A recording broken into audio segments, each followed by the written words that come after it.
El arte permite extrapolar los sentimientos de un artista que da vida a una obra.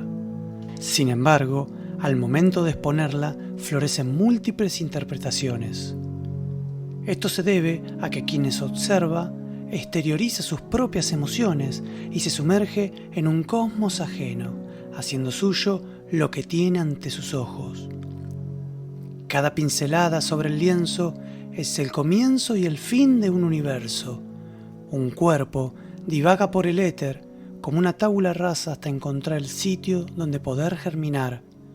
Y en tanto espera florecer, yace inerte en una tumba.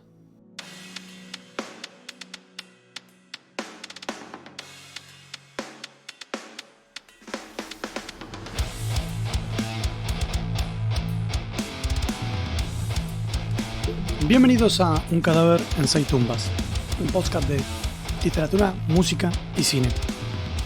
Y vienen, queridos oyentes, hoy llegamos al cuarto episodio de esta primera temporada, el cual denominaremos Mate. ¿Por qué? No hay por qué. Miento, sí hay por qué. Ya he dicho que soy fanático del mate, pero como todo episodio tiene un porqué el título, ¿no? Ya lo iremos desculando acá a medida que vayamos avanzando. Lo que puedo adelantarles, y bueno, primero vamos a hacer una sinopsis del programa. Lo que ya de entrada les digo que vamos a hablar todo de un contenido nacional, contenido argentino. Y las primeras dos tumbas que tienen que ver con la literatura, vamos a hablar de una obra independiente de la editorial Entramar, llamada La rebelión del Cordero, escrita por Elizabeth Rivadeneira y José María Calvo, quienes dirigen también la editorial y aparte son fundadores del Nuevo Terror Argentino. Y por otro lado, que después voy a explicar el porqué de la elección de estas obras, ¿no? Cuando andemos en cada segmento. Y por el otro lado, la segunda tumba de la literatura será Pesadillas para hackers de Pablo de Santis. Una novela juvenil, adolescente, por así decirlo. La leí de chico y me parece una joyita del género. Eso es el primer segmento. El segundo segmento, en el palo de la música, estaremos hablando de Dale aborigen de todos tus muertos. El tercer disco de la banda comandada por Fidel Nadal, de los años 90, cuando este género de no tener género, podríamos decir rastacore, rastapunk, no sé cómo catalogarlo, pero muy diverso, empezó a crecer. Los muertos de un batacazo con este discazo llamado Dale Aborigen. Y por otro lado, una contraposición que tiene que ver también con este disco. Vamos a hablar del primer y único, creo que es el único, porque después lo que sacaron fue un demos, es Acorralar a la bestia de Actitud María Marta, la banda comandada por Alicia Dalmonte, más conocida como Alica, quien escucha reggae la conocerá, y Malena D'Alessio, rapera, y también integrante de la agrupación Hijos. Eso es en el segmento de la música. Y en el tercer segmento, para cerrar este programa, denominado Mate, estaremos hablando de habitaciones para turistas y Sudor Frío, que también tiene una conexión, tiene una particularidad que me di cuenta después, cuando estaba investigando un poquito sobre las pelis, porque no tenía mucho recuerdo. Tenía más recuerdo por ahí de habitaciones para turistas, pero no de Sudor Frío, y me llevé una sorpresa con algo, pero no importa, de eso no viene el caso.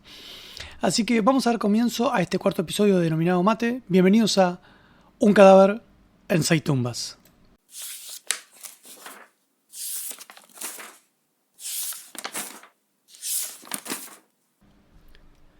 Y bien, damos comenzado este primer segmento. Caminamos hacia el cementerio para desenterrar las primeras dos tumbas de este cuerpo desmembrado llamado arte, para hablar de literatura. Pesadillas para hackers de Pablo de Santis y La rebelión del Cordero de Elizabeth Rivadeneira y José María Calvo. Y acá como vamos a empezar con esta obra primero, con este pequeño librito llamado La rebelión del Cordero, editado por la editorial Entramar. Entramar es una editorial la cual dirigen los autores, ¿no? Elizabeth Rivadeneira, tucumana, y José María Calvo, oriundo de Berazategui. Ambos talentísimos escritores, ella fotógrafa, psicóloga social, también ha dirigido varios cortos, él un escritor de la zamputa del género del terror, Elizabeth también, pero basándose en más en otro género. Y esta fusión que acá está el tema del por qué la elección dentro de este capítulo llamado Mate. La obra tenía que ser, a veces pasas para poner en contexto, ¿no? El argentino tiene mucho eso de que mira al otro lado del charco. Y él quiere hacer una historia, pero quiero hablar de, no sé, de Checoslovaquia, todo el tiempo lo mismo. Yo soy partidario de, bueno, mis historias siempre transcurren en Argentina, tienen que ver en Argentina, y me gusta lo que tiene que ver con lo autóctono. Si el autor es de, no sé, de Estados Unidos, que hable de Estados Unidos, como hacen los yankees hablan de ellos. Y si el autor es de acá, me gusta que hablen de acá, pero es una apreciación personal. Y en este caso, La Rebelión del Cordero tiene un poquito de esto, o sea, tiene un poquito mucho, sobre todo con la pluma de Elizabeth. ¿De qué va este libro? Estamos ante una antología que muy diversa, donde hay cuentos por ahí más de ciencia ficción, más de suspenso, más dramáticos, muy autóctonos, otros no tanto, y que nos invitan muchas veces a la reflexión, ¿no? Este tema de esta rebeldía, ¿no? Y por qué les decía en este caso el tema de la escritura de Elizabeth. Sus cuentos, los de José me gustaron mucho, de hecho Orgánico me gustó mucho, es más, de hecho Orgánico es un cuento escrito por él, en el cual Elizabeth dirigió, después hicieron un corto, recibió muy buenas críticas. Por favor, me imagino que están tomando un mate porque hoy es el episodio ideal para el mate. Así que prepárense el amarguito, en mi caso amarguito, ustedes si os quieren dulce, dulce. Bueno, como seguía hablando del librito, es un libro compuesto por relatos, va siempre me echando uno de cada autor.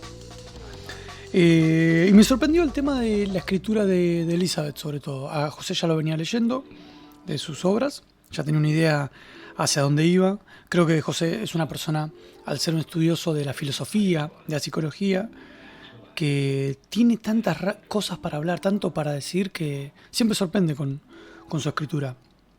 Pero yo me también sorprendo con Elizabeth, porque Elizabeth, al ser oriunda del interior argentino, viene con otra realidad, con otra impronta, con otras historias, con otras vivencias, con otra sangre, con otra forma de sentir, con otra forma de ver, con otra forma de querer también. Y sus historias tienden a ser,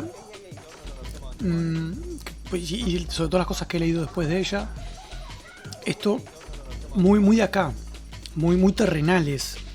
Elizabeth es una persona que te puede contar qué pasa en este libro, la historia de una mujer que es costurera y que te puede incomodar, pero no incomodar por una cuestión de miedo, sino por las vivencias, porque uno piensa que como vive en Buenos Aires, el mundo se termina acá, y Argentina es un vasto territorio, es enorme, es gigantesco, es uno de los países más grandes del mundo. Y Elizabeth trae estas historias para llevarlas, ¿no?, a este plano de más acá. Y eso es lo que me llevó a elegir este libro. No me puedo poner a hablar de cada uno de los relatos. De hecho, yo en mi Instagram personal, ¿no?, es Cristian Leonel González 88, aprovecho y tiro el chivo. Hice una reseña en su momento de esta novela, de esta antología. Una antología que entre mate y mate lo puedes leer en una tarde. Es una antología sensacional para conocer más el lado de la ciencia ficción que puede volcarse José, y más un lado humano, crítico, rebelde del que puede hablar Elizabeth. Porque Elizabeth, cuando escribe, habla mucho de su tierra, no se olvida de sus raíces. Y está buenísimo, eso está buenísimo, porque conocemos un montón. Porque siempre está esto que la historia la escriben los que ganan. Y bueno, son historias estas también. Y ganaron, pero ganaron porque siguen luchando. Porque son historias de luchadores. Y eso es lo que tiene que ver con lo que habla mucho Elizabeth, ¿no? Historias de lucha, de sobrevivir, de comer, de luchar contra un tema de salud, de abandono por parte del Estado, municipal, lo que sea. Y este libro tiene mucho esto, tiene mucho mate, tiene mucha yerba, a eso es lo que voy. Creo que entraba a la perfección con lo que quería tocar en el capítulo. Y me parece una antología súper interesante y muy cinematográfica. Por momentos hubo algunos relatos que me tenían recuerdo. Yo creo que cuando estás leyendo algo y te recuerda otra cosa bien, está buenísimo. Es como que siento que el autor hizo bien el laburo. Y por momentos me pasaba que leía algunos cuentos de José y pensaba que eran algo medio a lo Mattenson. a lo que hacía, no Dimensión Desconocida, sino a Cuentos Asombrosos de Spielberg. Y por momentos, cuando leía los de Elizabeth, me traía recuerdos de una peli que vi en los 90 en el colegio primario, que es Casas de Fuego, que tienen que ver todo con el tema de pasado en hechos reales, con el tema del mal de Chagas en el norte. No porque tenga un cuento que tenga que ver con el Chagas, sino por la situación, ¿no? Como uno no está enterado de cómo se vive en otros lados, estas historias de luchadores. Y bueno, y Elizabeth tiene mucho de esto, nos muestra esta lucha sin el uso de la fuerza, sino esta lucha a través del trabajo, del soportar, del aguantar la respiración para salir adelante, la lucha por los hijos, de madres en medio de la nada, de un desierto, que se paran arriba de una garrafa y bancan la parada. Y esto es en antología, ¿no? Es una antología bien de acá. Así que la súper recomiendo. La Rebelión del Cordero de Elizabeth Rivadeneira y José María Calvo. La pueden encontrar en las redes de los chicos o en la editorial Entramar. Les aseguro que se van a llevar una sorpresa de puta madre. Y esa fue la primera tumba. Ahora pasamos a la segunda, que es Pesadilla para Hackers, de Pablo De Santis. Les voy a leer la breve sinopsis que tiene para que se den una idea de lo que estamos hablando. Estamos ante una novela corta de Ediciones Coligüe de los años 90, principios de los años 90, menemismo en estado puro. Una novela juvenil, adolescente, que acá hay un favoritismo por parte mí, obviamente. Yo hablo acá de las cosas que me gustan, de los libros que me gustan, de los discos que me gusta escuchar, las pelis. Y este libro tiene algo particular para mí, porque es el primer libro que tengo, por lo menos recuerdo, de haber leído completo. Acá es donde empezó mi fascinación por la escritura, mi fascinación por la lectura. Y tuve la suerte de decírselo a Pablo De Santis, quien considero un grandísimo autor de misterio y de historias de detectives, que ha escrito mucho juvenil, sobre todo en Coligüe, y después para adultos, con El Enigma de París, con El Traductor, esto ya con Planeta. Ha hecho también novelas infantiles como El Inventor de Juego, que ha llegado a ser película por parte de una película canadiense. Una locura eso, ¿no? Es más, el que hizo el protagonista es el pibito que hacía de Bruno Díaz en la serie Gotham, como dato de color, ¿no? Es una saga de 3 libros llamado El Inventor de Juego, que hicieron solo una película, pero bueno. En particular, el Pesadilla para Hackers tuvo un choque hasta mí. Yo ya tenía 12 años cuando leí este libro, me lo dan en séptimo grado. Había leído algunas cositas, a mí me gusta, desde chico me gusta la ciencia ficción en la lectura y en lo visual, el terror. Y yo venía leyendo cosas como historias de bastante berretas de los años 50, de viajes como, yo qué sé, como Perdidos en el Espacio, más o menos de esa manera, juveniles. O la aventura siempre me gustó. Cuando llega a mis manos, a través de la bibliotecaria del colegio primario, Pesadillas para Hackers, lo leo y me sorprende. ¿Pero por qué me sorprende? Y para bien. Es una historia que pasaba acá en Capital Federal. Se pasaba en Parque Chacabuco, después se trasladaba a Caballito, viajaban después del conurbano bonaerense. Y me llamó la atención, porque yo estaba acostumbrado a otra cosa, no leer cosas de acá. O sea, que pasaran acá. No es que no lo existieran, yo no estaba acostumbrado. Y cuando lo leo me resulta atrapante, pero bueno, no leí la sinopsis al final, me fui por la rama. Escuchen bien. 5 jóvenes y brillantes especialistas en computación comienzan a enloquecer. ¿De dónde vienen esas terribles pesadillas? ¿Tiene algo que ver ese extraño programa basado en un oráculo chino? ¿Quién es el asesino que envía mensajes desde su locura? Estamos ante una novelita de hackers en los años 90, ¿no? Esto me recuerda a la serie paupérrima que ha hecho Carlos Calvo llamada Hackers. Acá estamos hablando de, un pibe que no sabe de lo que es hackear, pero le empieza a llegar mensajes a través de la computadora. Hay un programa llamado Li Chin. Todas estas novelas infantiles de Pablo De Santis vienen acompañadas de pequeñas ilustraciones. Estamos hablando de una novela corta de 95-100 páginas, la cual, está buenísima cómo se va desarrollando, ¿no? El protagonista se va de su casa y empieza a investigar todo esto que pasa. Él vive en Parque Chacabuco, su hermana se acaba de mudar, le pide plata a la hermana, que está trabajando en la televisión. Él acaba de terminar el colegio, el secundario. Y cómo se va desarrollando la investigación a través del hacker repito, de los años 90, cómo está desarrollada esta novela, me parece excelente. Cómo la atmósfera de misterio de los años 90 en Argentina, el tema del transporte público, el tema de la comunicación a través del teléfono, ese teléfono clásico como era antes, me parece brillante. Que obviamente De Santis no se estaba basando en esa época, estaba escribiendo en su presente, en los años 90. Pero cómo logra enganchar y cómo hace una historia muy rígida, muy nítida, muy rica, robusta también, en tan pocas páginas. Y eso es brillante porque es una novela que he leído, que cada cuantos años, acá alrededor de 4 o 5 años trato de volver a leer, y lo vuelvo a disfrutar como si fuera la primera vez. Obviamente ya con otra mentalidad, con algunas cosas que por ahí veo como baches, pero para un adolescente hoy en día puede leerla y disfrutarla, porque es una novela amena y que tiene que ver esto con el mate, ¿no? Con esto autóctono, con esto nuestro, y que es posible tener esto. Y no quiero spoilear mucho, o no quiero contar directamente nada de la novela, porque es una novela, como digo, muy corta, en el cual está buena la forma que tiene de escribir De Santis. Él es muy fan del misterio, es también guionista y fundador de la revista Fierro, es guionista de cómics. La versatilidad que le ha dado, también es docente, y la humildad que siento que tiene De Santis, por lo menos para conmigo, de haber compartido algunos mensajes a través de redes, por privado, y el trato que veo que siempre dan en sus charlas con alumnos de colegio primario, se ve volcado en sus obras, ¿no? Que las hacen muy ligeras de leer. De hecho sacó una novela nueva que se llama El Camino de las Valquirias en el 2024. Yo la tengo, fue mi autorregalo de cumpleaños en el 2024, esa y la última novela de Murakami. Ambas aún no las abrí, pero bueno, ya la voy a estar leyendo en su momento.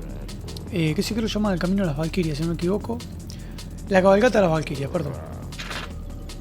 Pero es una novela para entrar al mundo de De Santis, para poder leer cosas como Los Anticuarios, el Hipnotizador, El Juego del Laberinto, ni hablar del Traductor. Hay una novela que me fascina mucho de él, corta, que se llama La Sombra del Dinosaurio. Creo que se llamaba La Sombra del Dinosaurio. Salió creo que el mismo año que Pesadillas para Hackers, también por Coligüe. Es una novela corta, se basa en Parque Centenario. Todo, siempre en el ambiente capital.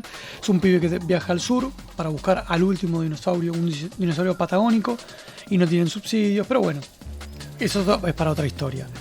Pesadillas para Hackers de Pablo De Santis es una novela súper ágil. Hoy elegí estas dos novelitas.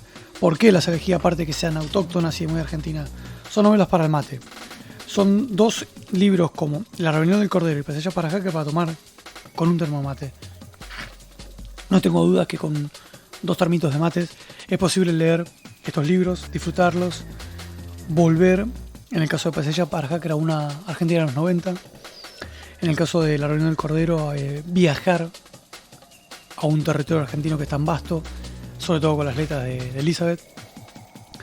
Y creo que estas dos tumbas son indicadas y acertadas para este episodio llamado Mate. Y con esto damos cierre a este primer segmento de literatura. Nos quedamos con la segunda parte de Un cadáver en 6 tumbas.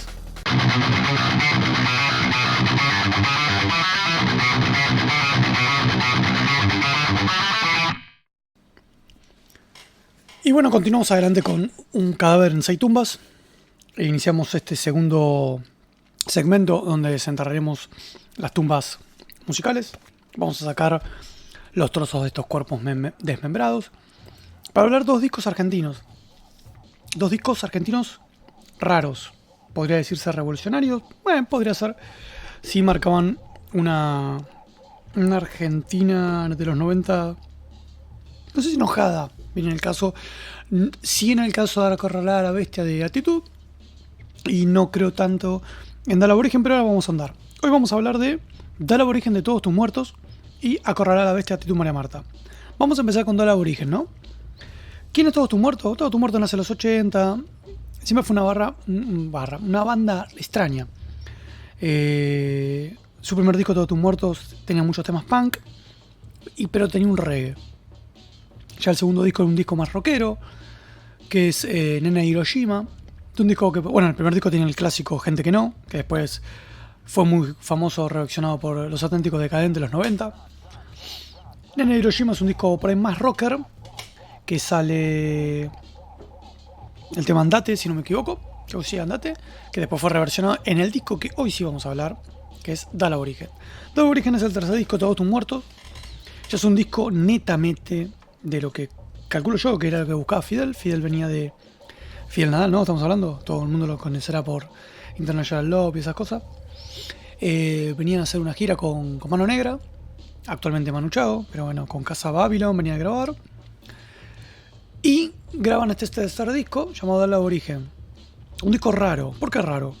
Un disco que arranca con el primer tema, Mate, y acá viene el nombre del capítulo, como una cultura popular, ¿no? Un tema, es un disco en el cual vamos a encontrar ya el espíritu de lo que iba a ser Todos tus muertos, y que no duró mucho más porque sacaron un disco más en estudio, después se separaron hasta después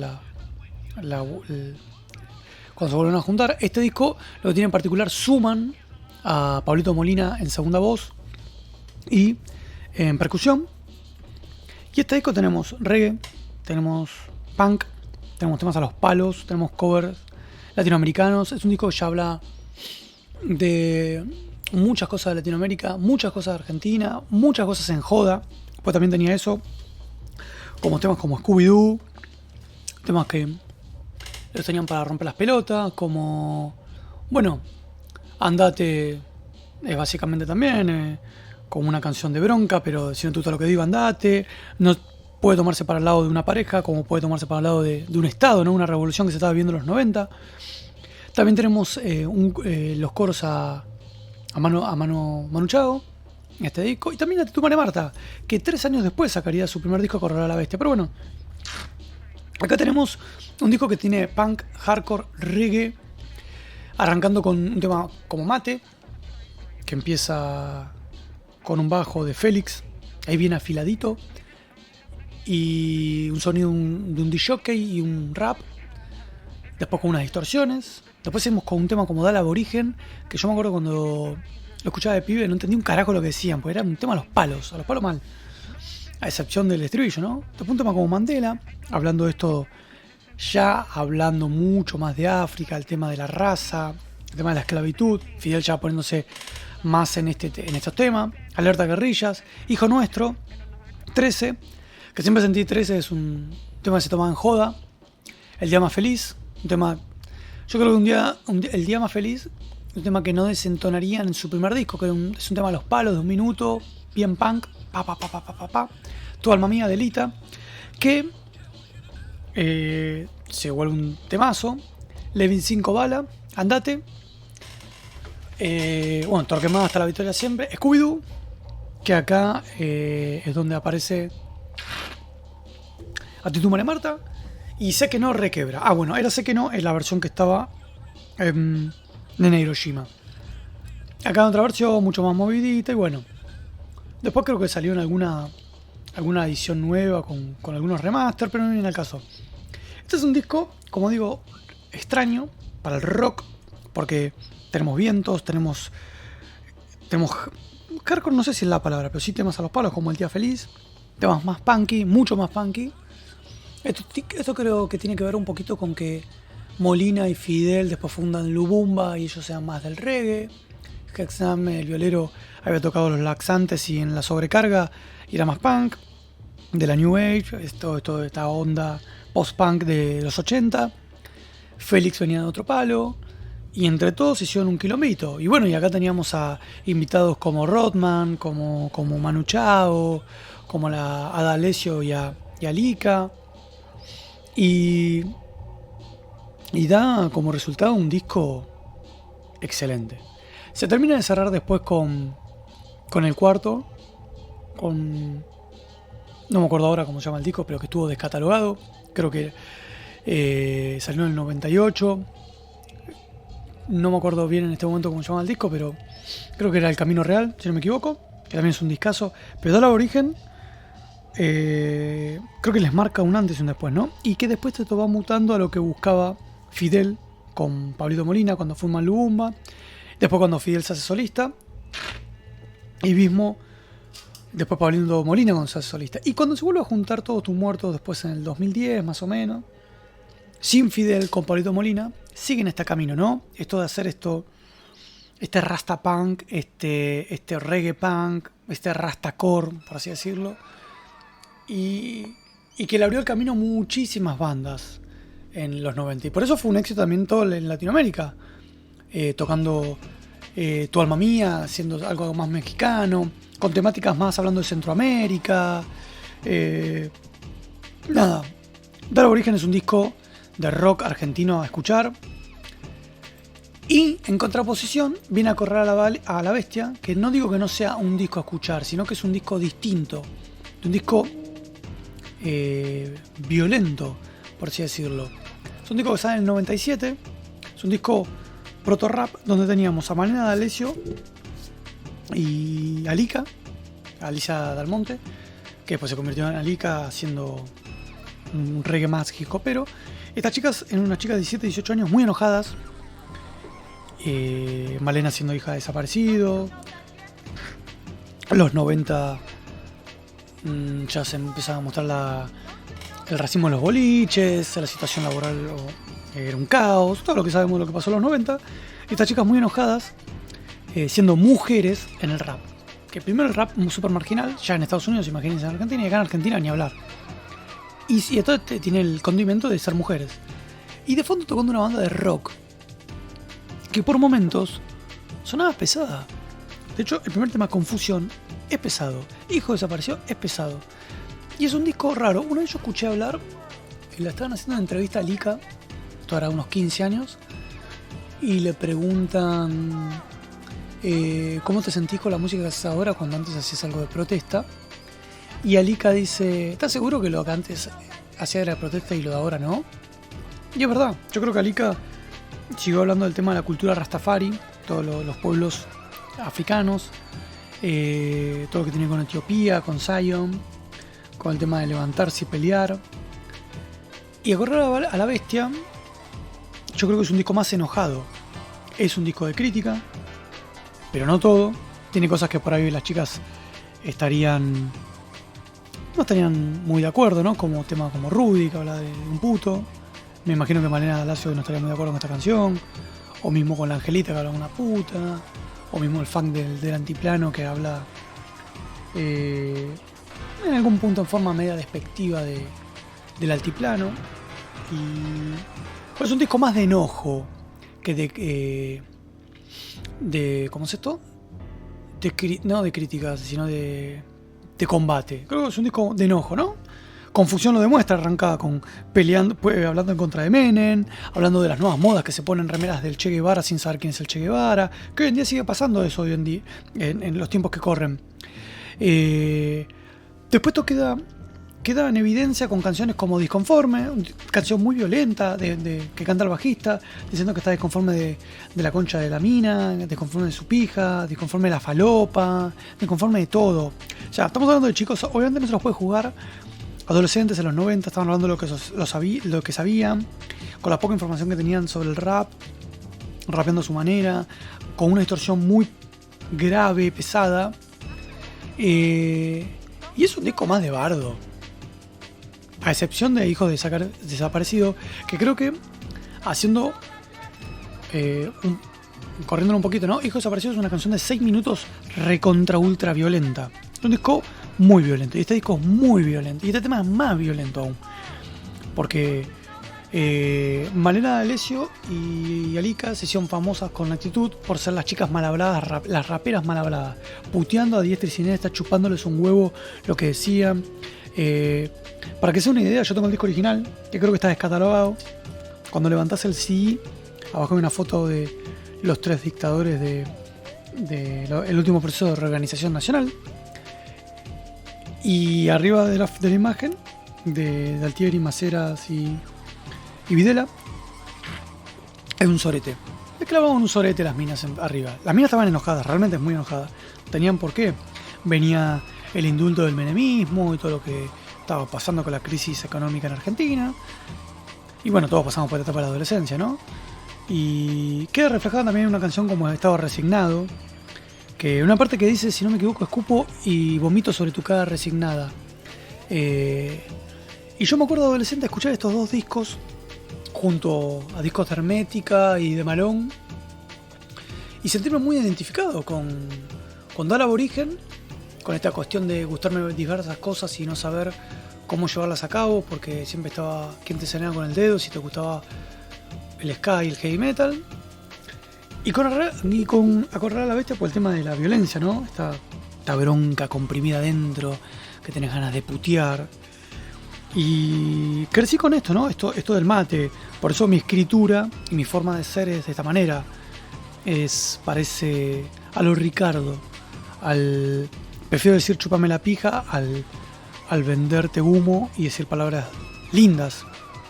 Es una falta de respeto, sí. Y me crié con estos discos y me enseñaron que hay una manera de decirlo. No es la adecuada. Porque Acorralar a la Bestia, como dije, es un disco muy violento y lo termina demostrando con A mí me rebota y a vos te explota.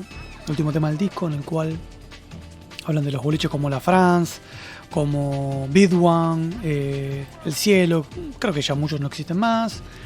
En donde hablan de un Pato Vica que está resentido, no sé qué. Y lo rebardean, lo bardean mal.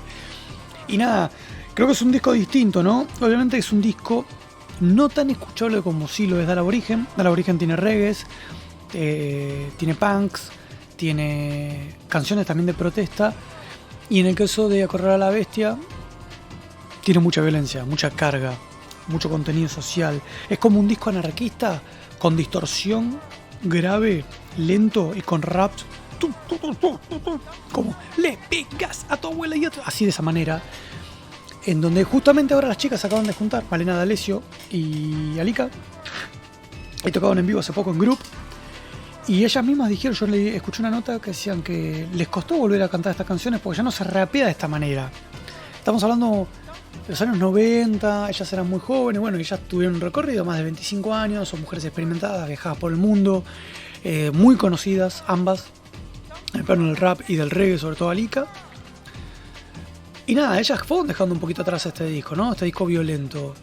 Pero bueno, es un disco para escuchar porque sale creo que en una época como Libertinaje de Bersuit, que es un disco de rock, que habla también de lo que estaba pasando, justo estaba en las manos de Filipe en ese momento en Argentina, y tantas otras bandas de rock de los 90, y de punk y de heavy metal, que mostraban una crisis que por ahí el gobierno no quería ver, como siempre, ¿no? La tapadera.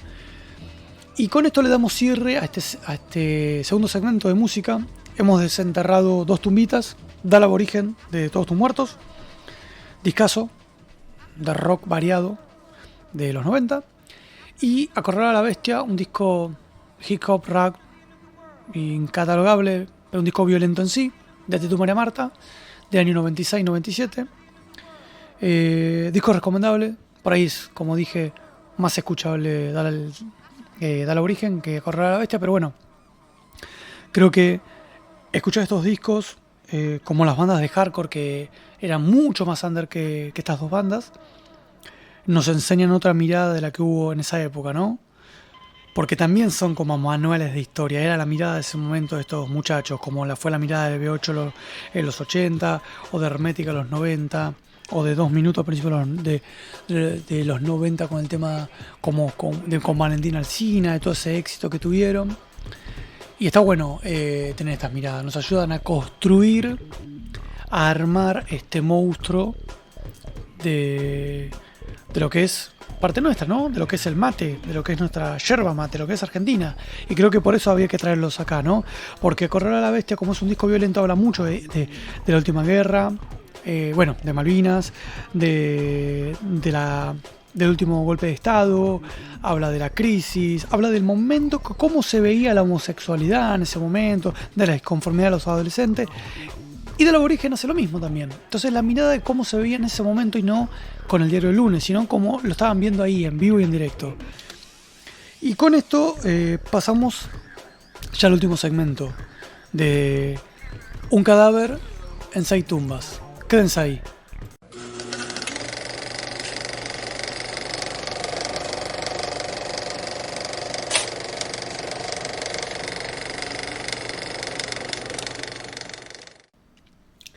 Y bien, damos comienzo al último segmento del programa. Nos quedan 2 tumbas por desenterrar, por hacer germinar, por sacar todos estos trozos de carne. Y vamos a hablar del cine. Hoy también cerrando, ¿no?, con el tema del mate, con lo autóctono, habitaciones para turistas y Sudor Frío. Esto me enteré, yo he visto las 2 pelis. Primero vi Sudor Frío, después vi al tiempo Habitaciones para turistas. En su momento vi Sudor Frío porque fue catalogada, la vendían como la primera película no independiente de los últimos 30 años, bla bla bla bla. Bueno, y después vi 2 o 3 años después Habitación para turistas. Y ahí me enteré, hace poco me enteré, me di cuenta, chusmeando, que están dirigidos por el mismo tipo. Yo no tenía ni idea. Creo que es un argentino que vive en México, o un México que vive en Argentina. Es Adrián García Bogliano. No quiero mentir, vamos a chusmear. Creo que es español, pero los padres eran argentinos, vino acá, pero vive en México. Bueno, pero vamos por partes. Vamos a hablar primero de Habitaciones para turistas. Una película, aunque primero me gustaría hablar, las 2 son del género de terror, obviamente. Guardan ciertas similitudes, que es el tema de una casa. El terror argentino, ¿qué tiene? Yo creo que es bueno. A veces peca de... ¿cómo decirlo? Primero, bueno, acá se ningunea siempre el terror argentino en materia cinematográfica. Pero a veces peca de querer imitar a películas como Masacre de Texas o alguna película yankee para vender un producto el cual no se lo van a vender a nadie, porque estamos hablando de películas que no tienen convocatoria masiva, a menos que la protagonice Francella o Darín. Y siempre peca de esto, ¿no? De querer imitar. Creo que en los últimos años viene cambiando, sobre todo con películas, las que dirigió Rugnan, Aterrados, que me pareció muy buena. Y después Cuando se echa la maldad, que toma elementos muy autóctonos para llevar a cabo. Pero lamentablemente siempre hay algo común en las películas argentinas, sobre todo lo que tiene que ver con el terror, y que es la sobreactuación de los protagonistas. Los actores en secundario, lo que sea. ¿Y qué hacen perder el hilo de la película? Porque por ahí el guión es bueno, la fotografía es buena, la historia es buena, y a veces esta sobreactuación termina bajándotela de un ondazo, pero es lo que tiene que ver el mercado independiente. Pasa con películas de Fulci, como las que he nombrado, que te das cuenta que las expresiones son una poronga, hacen gestos que no vienen al caso, que es lo mismo si están enojados, si están tristes, si están alegres, no cambian, parecen Sebastián Esteban todos actuando. Pero bueno, vamos con Habitaciones de turista, una película filmada íntegramente en blanco y negro. Creo que se terminó estrenando en el año 2003-2004. Tiene una particularidad esta película. Esta película, los derechos fueron comprados por una productora norteamericana. Nunca se llegó a filmar, me parece. La estrenaron en cine yankees, con una proyección moderada en algunas salas. Parece que anduvo bastante bien. Bueno, y esta película obviamente goza de esto, de ser una película independiente, goza de esto que estaba diciendo, el tema de la sobreactuación. Pero ¿de qué se trata Habitaciones para turistas? Básicamente lo que dice el título, ¿no? Arrancamos con 5 minas. Arranca con una escena fuerte de la matanza a través de una señora. La película está filmada, creo que ya lo dije, está filmada íntegramente en blanco y negro. Y bueno, arrancan una chica viajando en colectivo y otra se pone a hablar con ella.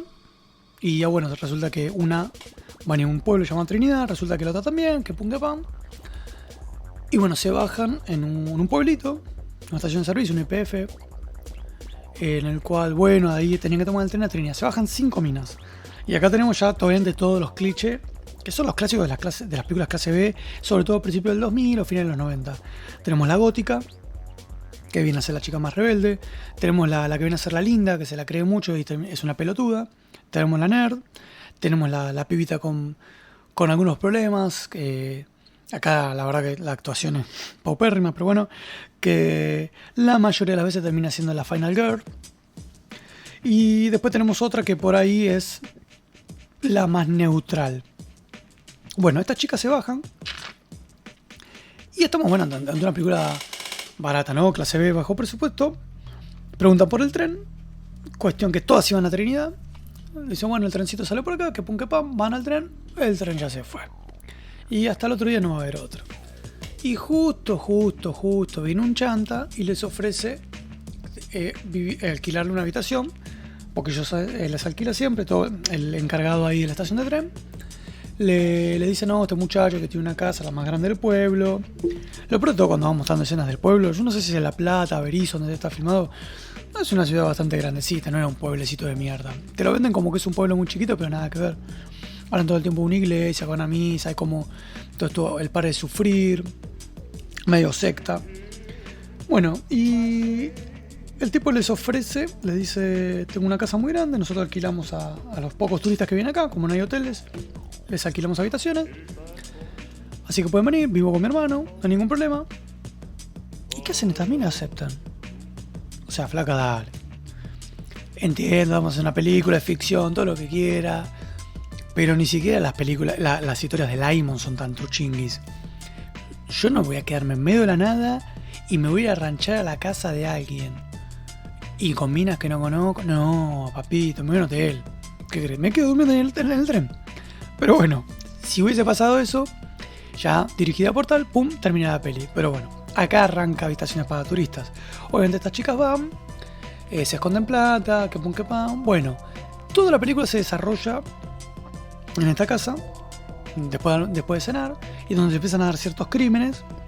Empiezan a morir uno a uno, como que la casa es enorme, no pueden escapar. Y bueno, la película es una película de hora y 20, hora y 25. Las películas independientes suelen tener esa duración.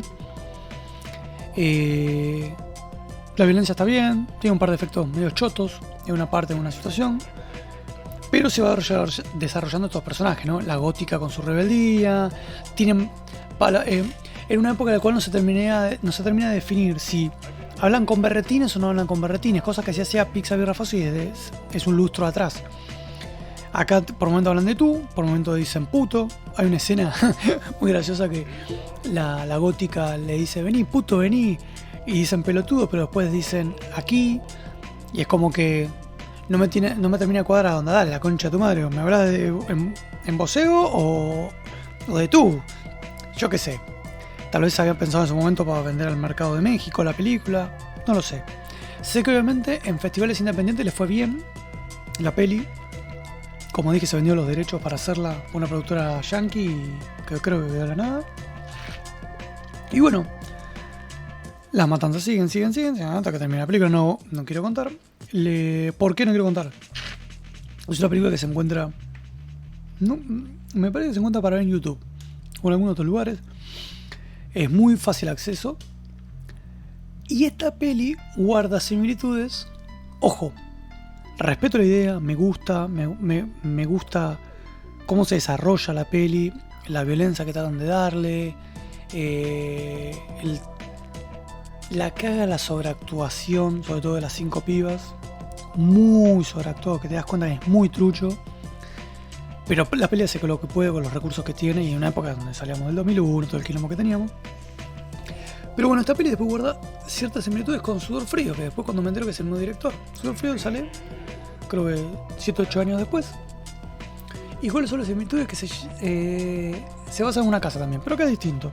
Acá tenemos a Facundo Espinosa, no sé si se acuerdan, el que actuaba de los Roldán. Y la otra protagonista es la que hacía de la piba en el Polaquito, ya un poco más grande.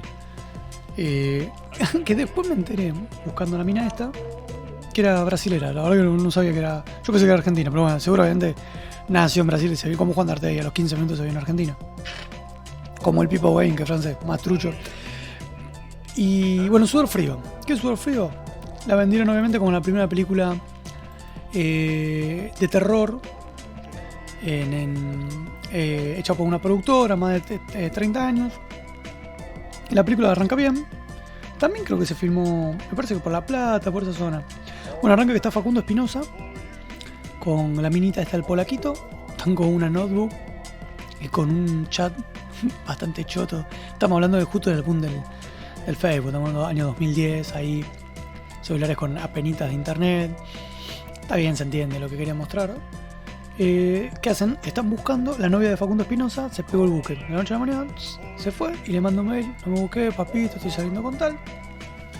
Y como que ellos, resulta que la minita, la amiga, la del polaquito, se ve que es una hacker. A lo Computer Magic de Calvo.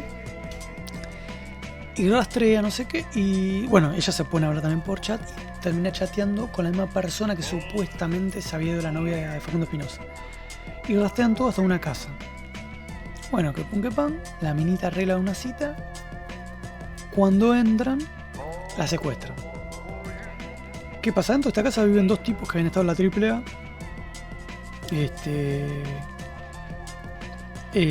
Bueno, de hecho la película arranca hablando de esto de que habían desaparecido como unas cositas la AAA. Y estos dos viejos que viven ahí lo que hacen es torturar, secuestran, conquistaban personas a través del chat y las torturaban con algo que ellos decían que era un compuesto superior a la nitroglicerina. De hecho en un momento te muestran cómo le explota la cabeza a una. No muestran, sino a entender cómo explota. Creo que está bueno eso, como se marca la tensión. Por momentos medio como el juego del miedo, cuando tienen atrapadas. Facundo Espinosa después se cola en la casa para tratar de sacar a su amiga y también encuentra a la novia que tenían secuestrado. Pero bueno, acá caemos en lo mismo de la película anterior. Sobre actuaciones, creo que la que mejor está en esta peli es la piba que había trabajado en el polaquito. La veo mucho mejor que Espinosa, que después se le perdió el rastro. Yo la verdad no lo vi más. Creo que hizo Esperando la Carroza 2, película la cual no me animé a ver. La peli cumple. Como datito, el que hace de uno de los viejos en su versión joven, cuando van contando cómo se conocen ellos o cuando están en la dictadura, es Daniel de la Vega, quien después dirigiría Ataúd Blanco y Al Tercer Día, del libro de Gonzalo Ventura, un director argentino que tiene varias películas de terror en su haber. Y nada, lo mismo que es una... A ver, te das cuenta que tiene un poquito más de presupuesto, obviamente, que la película anterior. Pero no está al nivel de otras cositas que vinieron después, ¿no? Como las de Rugna, o otros cortometrajes que he visto de directores de acá. Creo que queda muy lejos. La película está bien, como dije, cumple. Tiene esta similitud del tema de la casa, la tortura. Acá en este caso es la nitroglicerina, que primero dicen que es parecido, después dicen que lo es. Después como medio chistonto, porque en vez de llamar a la poli, Espinosa no tenía señal, entonces tenía internet, y sube en el Facebook y dice que le contestaban: pelotudo, ¿qué te pasa?, en vez de acudir a su ayuda. Y nada, creo que es una película que para el momento estaba bien. De la misma manera que Habitación para Turistas también es una película que cumple para ese momento. Como dije antes, el terror en Argentina siempre en lo que es lo cinematográfico se le dio bola a las comedias románticas, a lo familiar, o a las películas que tengan vínculo con Darín o con Franchella en los últimos años. Y en los últimos 10 años, sobre todo después de ganar el Oscar, porque Somos Sexistas, se le empezó a dar un poquito más de pelota a otro tipo de producciones, pero a veces cuando vienen del capitales extranjeros, porque no quiero pifiarle, me parece que cuando se echa la maldad hay una guitarra puesta por Shudder, que es una productora, que es el streaming de terror yankee, es el equivalente al Netflix yankee, pero netamente de terror y ciencia ficción, que apuestan a películas baratas. Obviamente que para ellos poner $100.000 no es nada, y en Argentina producir una película de terror con $100.000 es muchísima guita, y queda en evidencia creo que la película de Rugna, Cuando se echa la maldad, tiene todos los condimentos para ser una película excelente. La cagan a mi gusto, algunas actuaciones chotas, pero en general es una película muy bien dirigida, con una muy buena historia, con muy buenos efectos prácticos, con buena música, con buena ambientación, con una historia muy autóctona. O sea que a pesar de que tiene capitales extranjeros, apostaron por lo de acá. Y eso es lo que está piola. Y eso es lo que está bueno a veces de las películas argentinas, cuando apuestan a lo de acá. Pero bueno, la caga a veces esta sobreactuación, pero creo que Habitaciones para Turistas y Sudor Frío son películas que cumplen, son películas para el género que están muy bien. Que si obviamos este tipo de actuación, que no seamos caretas, si las podemos obviar de películas como Viernes 13, o como cualquier película, o como Jesucristo Cazador de Vampiros, Toxic Avenger, cualquier película pedorra que se haya hecho en los 80 y los 90 de los yankees, la podemos ver en los argentinos, ¿no? Pasa que a veces nos gusta esto de bardear a lo nuestro y empoderar al otro. Y esto era la idea del mate, ¿no? El tema de a veces subestimar, menospreciar a lo nuestro, cuando Argentina tiene un montón de historias para contar, un montón de recursos para explotar. Y yo creo que de a poquito se va mostrando eso. Creo que se va mostrando, se va haciendo notar, está llegando al mundo, porque todo se repite, afuera se repite mucho y acá hay muchas cosas frescas. Así que esto fue las últimas 2 tumbas de este programa. Hemos hablado del sudor frío y habitaciones para turistas. Si tengo que elegir una de las 2, me gustó por ahí Habitaciones para turistas. Creo que cumple con todos los tópicos de, vamos a decir, un slasher. No es un slasher en sí, porque no hay una venganza, sino la típica película del año 2000 de Caminos al Terror, por ponerle una similitud. Y cumple, me gustó. Y hemos hablado de Pesadillas para Hackers en el segmento de literatura y La Rebelión del Cordero. Dos obras muy de acá. Hemos hablado de Dal Aborigen, de Todos tus muertos, de donde se desprende la canción Mate, que le da nombre a este episodio. Hemos hablado del disco violento Acorralar a la bestia de Tutumare Marta.